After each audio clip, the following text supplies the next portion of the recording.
So, imagine arriving in the afterlife. Right. You know, you finally shed the mortal coil, you're expecting this eternal peace, and then you find out you actually have to navigate this, like, intensely bureaucratic cosmic career ladder. Yeah, which is not what anyone expects. No, not at all. Like, you don't just float on a cloud. You have to actively choose a career path, navigate literal continents of existence, and basically decide exactly how much responsibility you want to carry for eternity. It completely shatters that conventional idea of a singular static enlightenment. Right, like the one giant melting pot. Exactly. We often assume that all spiritual paths just eventually merge into one big cosmic soup of peace and unity at the top of the mountain. Yeah. But, I mean, the framework we are looking at today argues that the top of the mountain is really just the lobby of a very complex administrative building. Which is wild. And that is exactly what we are exploring in this deep dive. Our source material today is this incredibly detailed, really highly specific spiritual text. It's an excerpt from a writer named Xu Feng titled The Difference Between Supercelestial Beings and Buddhas, Part 2. Quite a title. It really is. And I want you, listening to this right now, to ponder a specific question as we break down this cosmology today. Okay, let's hear it. If you had the ultimate choice, would you prefer an eternity of absolute freedom with literally zero responsibilities, or supreme wisdom paired with an endless, demanding list of cosmic duties? Wow. I mean, it is a heavy question. Yeah. And, just to be clear for you listening, our goal today isn't to endorse this specific spiritual worldview or, advocate for its theological accuracy. Of course not. We are simply here to impartially convey the fascinating architecture contained in Xu Feng's original text, because it maps out a universe divided by this fundamental choice between eternal bliss and eternal duty. Okay, let's unpack this. Because before we even get to the hierarchy, the maps, and the actual continents, we need to clearly define the two distinct paths this text lays out. Yeah, the foundation. Right. So on one side, we have celestial beings, and on the other side, we have Buddhas. And the text begins with the root definitions of these beings, and they're diametrically opposed in their very nature. Totally different vibes. Entirely. A celestial being is defined essentially as a mountain dweller. Like a hermit. Well, it isn't just a physical location, right? It's a state of operational existence. These are beings who are entirely detached from worldly affairs. The text describes them as fluid, spontaneous, and just roaming freely in nature. Okay, so it sounds a bit like this eternal state of unstructured leisure, like the ultimate trust fund backpackers or, digital nomads. Yeah, that's a great way to put it. They aren't trying to fix the universe. They're just blissfully enjoying nature with no itinerary, just existing within it without leaving a footprint. Exactly. But then, on the complete opposite end of the spectrum, you have the Buddhas. Right. And the text defines a Buddha as someone who transcends human limitations, but they do not roam freely at all. No backpacking for them. None. They embody solemnity. They are actively pursuing supreme enlightenment under strict divine laws. So they sound more like hyper-focused academics obsessively climbing a really rigorous institutional ladder. What's fascinating here is the stark contrast in their fundamental mechanics. Xu Feng points out the effortless fluidity of the Celestials versus the solemn, rule-bound nature of the Buddhas. Yeah, it's night and day. You have the ultimate expression of entropy, just going with the flow, unbound by structure, juxtaposed against the ultimate expression of ordered, disciplined purpose. But wait, if the Buddhas are bound by all these strict divine laws, there has to be an administrative system enforcing them, right? Like, who tracks their progress? How do these beings actually rank against each other? And that brings us to the actual structure of this universe. The bureaucracy. The literal bureaucracy. The text provides a surprisingly structured mapping of reality. It divides these beings into specific ranks and even assigns them distinct geographical locations. Okay, let's hear it. Let's start with the celestial beings, those spontaneous mountain dwellers. Their ladder consists of 5 distinct ranks. Wait, so they aren't just varying states of mind. They literally map to physical or, I guess, metaphysical geography. They do, yeah. At the very top of the celestial ladder, you have supercelestial beings. Okay. And they reside in a specific location called the Celestial Islands continent. Below them are immortals, who the text notes have no fixed abode. So they are the true wanderers of the cosmos. Got it. And below the wandering immortals, you have earthly immortals, who live in what the text calls the 10,000-year world. Right. And below them are human immortals in the thousand-year world. So the descending numbers basically imply a closer proximity to mortal time constraints, like a slightly denser state of existence. And finally, at the very bottom of the celestial hierarchy, you have ghost immortals. And the text specifies that these beings exist in a space between the yin and yang realms. Let's clarify that for the listener, because that sounds like a very specific metaphysical boundary. What does it actually mean to be caught between the yin and yang realms in this context? Well, in this framework, the yang realm represents the physical, living world of material form. So the world of humans and nature. Earth, basically. Right. And the yin realm represents the immaterial spiritual underworld. So a ghost immortal is existing right in the boundary layer. Like a waiting room. Sort of. They aren't quite dense enough to interact with the material living world, but they also haven't achieved the detachment or the vibrational frequency required to ascend to the pure spiritual worlds of the higher mortals. They are just stuck in a liminal space. Okay, so that is the celestial path. 5 steps ranging from the boundary of the underworld all the way up to the celestial islands continent. Right. But then we look at the Buddhas, those highly disciplined cosmic scholars we talked about, and their ladder is entirely different. And it's actually twice as long. Yeah, Buddhas have 10 distinct levels of ascension. And just like the celestials, they reside in highly specific continents based on their level. Okay, walk us through them. The text lists them in order. Yeah. You have the Lotus continent, Borneo continent, Kasyapa continent, Yingwu continent, Amida Buddha continent. That's 5. Then the Celestial Islands continent, Three Realms Transit continent, Moon Temple continent, Gods continent, and finally the Supreme Enlightenment continent. Okay, instead of just listing these off as a cosmic table of contents, I really want to understand the mechanism here. How does a Buddha move, for example, from the Lotus continent up to the Borneo continent? Is it just a matter of spending enough time there, like tenure? No, not at all. It isn't a passive progression. You have to remember, the text emphasizes that Buddhas operate under strict divine laws. So it's active. Very active. Ascension is essentially an administrative promotion based on handling more of the universe's operational load. Oh, wow. To move to a higher continent, a Buddha must incrementally master more complex cosmic laws and take on much greater spiritual responsibilities. The continents aren't just neighborhoods, you know. They represent expanding jurisdictions of cosmic duty. But as I'm looking at these 2 lists, the 5 ranks of celestials and the 10 continents of Buddhas, there is a massive structural twist hidden in the geography here. The overlap. Yes. The text explicitly states that all supercelestial beings are Buddhas. This is a crucial detail. The supercelestial beings living on the Celestial Islands continent have, by definition, attained Buddhahood. Right. However, the text clearly notes that Buddhas are not necessarily supercelestial beings. Wait, I need to push back on that logic. Okay. If a supercelestial being is a Buddha, why is there a distinction? Like, why separate the terms at all if they've crossed the exact same finish line? Because they haven't crossed the same finish line. They haven't. No. The author uses a brilliant analogy to explain this structural overlap. He compares the entire Buddha realm to a university system. Okay. Within this cosmic university, the status of supercelestial beings is intermediate. Intermediate, but they are at the very top of the celestial ladder. Top of the celestial ladder, yeah, but intermediate in the Buddha realm. They are exactly comparable to university students who just got their bachelor's degree. Oh, I see. Above them, the higher-level Buddhas are beings akin to graduate students, master students, and doctoral students. Oh, I see the mechanism now. The supercelestial being basically gets their degree, walks across the stage, takes their diploma, and says, I'm done. I am permanently opting out of further assignments. Precisely. The text states that supercelestial beings, like university graduates, permanently cease further studies. Wow. They achieve a high baseline of enlightenment, and then they intentionally stop. They just retire. Yeah. But true Buddhas, the ones who continue up toward the Supreme Enlightenment continent, are the doctoral students who absolutely never abandon their pursuit of higher learning. They refuse to clock out. Here's where it gets really interesting. Because this difference in quote-unquote continuing education dictates exactly how these beings spend eternity. The choice to stop or to continue fundamentally alters their daily eternal existence. It creates completely divergent lifestyles. Yeah. Let's look at how the university graduates, the supercelestial beings, spend their time.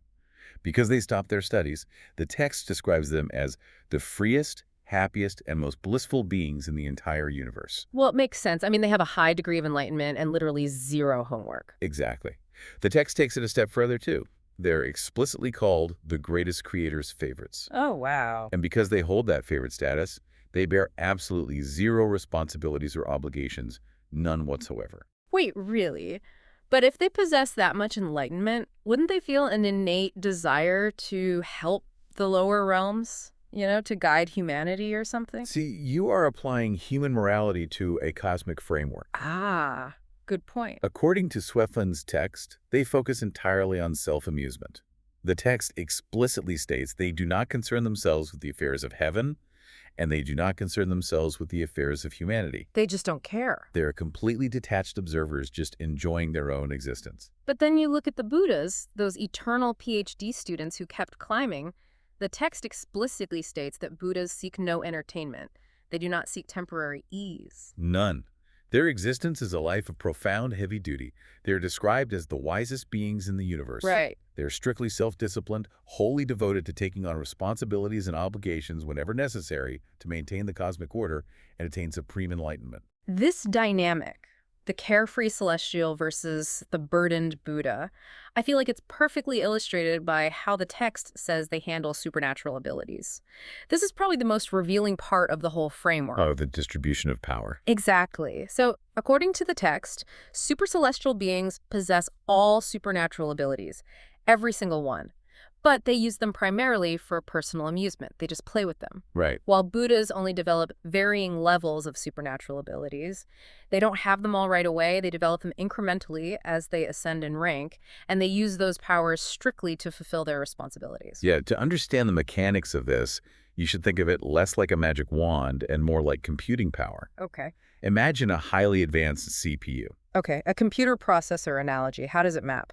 So a super celestial being is a supercomputer that has closed every single application. No background tasks. Exactly. Right. Because they have zero responsibilities and no tasks running in the background, 100% of their processing power, their supernatural ability, is instantly available to them. Oh, that makes so much sense. Right. They can use that massive, unburdened RAM to run a single, perfectly rendered 16K resolution screensaver of their own amusement. Their power is absolute because it is entirely unallocated. That paints a very clear picture. Supernatural abilities are like extreme wealth. The Celestial uses their immense cosmic power to essentially buy a mega yacht with a water slide just for fun. Basically, yeah. So what is the Buddha in this analogy? The Buddha is the exact same supercomputer, but they are running the air traffic control system for 1,000 galaxies. Oh, wow. Their CPU is completely maxed out. Their fans are spinning constantly. They only have access to varying levels of available power because the vast majority of their supernatural energy is tied up in running the critical infrastructure of the universe. Wow. Their power is constrained by their duty. That is a phenomenal way to explain it. The Celestial uses their unallocated power to manifest a cosmic mega-resort, while the Buddha is allocating every ounce of their energy to keeping the lights on in the universe, like running a highly demanding global philanthropy foundation. If we connect this to the bigger picture, Zhu Feng's text really sets up a profound philosophical divide between two concepts we almost always lump together in spiritual discussions. Which are? Happiness and wisdom. Oh, right. We usually assume the wiser you are, the happier you are. Like the closer to the truth you get, the more peaceful you feel. Right, but not in this cosmology. Yeah. The Buddhas are explicitly called the wisest beings, but the Celestials are explicitly called the happiest and most blissful. They separated them completely. Totally. The text makes a clear structural argument that absolute wisdom requires the heavy burden of duty, which inherently precludes mere entertainment or ease. Wisdom is operational labor. And happiness. Happiness in this specific framework requires an intentional abandonment of that labor. So what does this all mean? Like for you, the listener, if you are looking at this cosmic map, deciding which path sounds better, how do you actually achieve either state? Because the text outlines a fascinating, almost ironic paradox in the mechanics of getting there. It is a paradox of the highest order. Let's say you want to be a super celestial being. You want the unallocated processing power, the ultimate freedom, the eternal amusement. The mega yacht. Right, the mega yacht. The text says becoming a super celestial being is actually relatively easy. Mm-hmm. There are no strict restrictions in becoming one, but there is one absolute non-negotiable requirement. And what is that? You must worship Buddhas. Wait, let's break down the logic of that. To become the carefree, spontaneous wanderer of the universe, you have to worship the intensely disciplined, highly regulated cosmic academics. Yes, so the text states very clearly, to become a celestial being, one must first worship Buddhas. It draws a sharp contrast in the methodologies of the two paths. While becoming a celestial is easy and restriction-free, provided you venerate the Buddhas, becoming a Buddha yourself is incredibly difficult. Because of the rules. Right. The path to Buddhahood is heavily regulated by strict precepts and demands an immense toll of personal discipline. The irony is just staggering to me. To get the easy, restriction-free life of eternal bliss, you basically have to spend your mortal time worshiping the very beings who live a life of strict, punishing discipline. Yep. You are venerating their operational labor so that you don't have to do it yourself. But the text also lays out a trap within this paradox. Oh. It warns, quote, "It is easy to become a celestial being by worshiping Buddhas, yet practicing as a celestial being makes it difficult to attain Buddhahood." So if you start acting like a celestial being, if you start living that fluid, spontaneous, unstructured life right now, you ruin your chances of ever actually becoming a Buddha. Precisely. Worshipping the discipline gets you the vacation, but acting like you're on vacation disqualifies you from the discipline. This raises an important question about the nature of ambition, spiritual or otherwise. It highlights the eternal tension between discipline and indulgence. Yeah. In Sweffing's framework, it is structurally very easy to settle for the intermediate success of the celestial path. You get the university degree, you get the unallocated powers, you get eternal happiness. It is a very comfortable, highly logical place to stop. It is the ultimate cosmic comfort zone. Honestly, why wouldn't you stop there? Exactly. Why continue? Because true supreme enlightenment, the path of the Buddha, demands the heavy, endless price of cosmic precepts. Right. It means looking at eternal bliss, looking at absolute freedom and unconstrained power, and actively choosing to walk past it because you feel a profound duty to the mechanics of the universe. That is a staggering choice. You are actively turning down the title of the greatest creator's favorite, just so you can take on more administrative stress. You really have to want that PhD in cosmic operations. You have to want the fundamental truth of the universe more than you want to be happy within it. Let's briefly recap the journey we've just taken you on through this deep dive. Sure. We have explored an incredibly detailed, highly administrative cosmic map drawn from Xufeng's text. We started by defining the 5 ranks of the spontaneous, fluid mountain dwellers, the celestials. Right, who range from the boundary layers of the yin and yang realms all the way up to the celestial islands. And we contrasted them with the 10 distinct continents of the solemn, disciplined cosmic scholars, the Buddhas, who incrementally master the universe's laws to ascend towards supreme enlightenment. And we explored that deep, mechanical divide between eternal bliss and eternal duty. The difference between the university graduate who takes their diploma, closes all their applications, and enjoys their absolute power, versus the eternal doctoral student who maximizes their processing power to keep the universe running. Exactly. And finally, we navigated the paradox of achievement in this cosmology.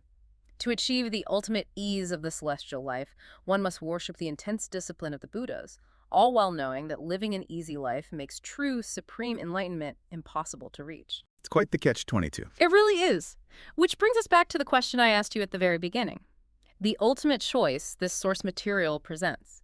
When you look at your own life's pursuits, your own ambitions, your own career ladder, what are you actually aiming for? Yeah. Are you aiming to graduate, kick back, and enjoy the unburdened freedom of your efforts? Are you trying to become the greatest creator's favorite? Or are you signing up for the eternal program of rigorous self-discipline? Like, are you willing to permanently trade entertainment and temporary ease for the heavy operational burden of true wisdom? It's a lens that reframes almost every ambition we have.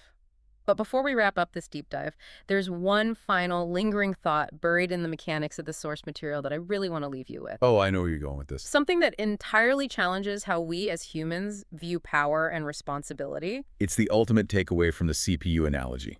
Yes. The text notes that super celestial beings possess all supernatural abilities, while Buddhas only develop varying levels of abilities as they ascend. The beings with absolutely no responsibilities hold all the available power. The beings tasked with running the universe have their power severely constrained by their duties. It is a complete inversion of how we assume power works. I mean, we usually think that with great power comes great responsibility. But this text argues the exact opposite. Right. With great responsibility comes a constraint on your power. Right. Does this imply that to achieve the absolute maximum level of power in the universe, one must completely abandon all responsibility and just treat existence as an unburdened game? Wow. Think about the weight of that. If you are burdened by duty, your power is allocated, tied up, limited. If you have absolutely no duty to anyone or anything, your power is absolute. So ask yourself, if you were handed ultimate, unallocated cosmic power right now, could you resist the urge to just play? That's the real test. We will leave you to mull that over. Until next time.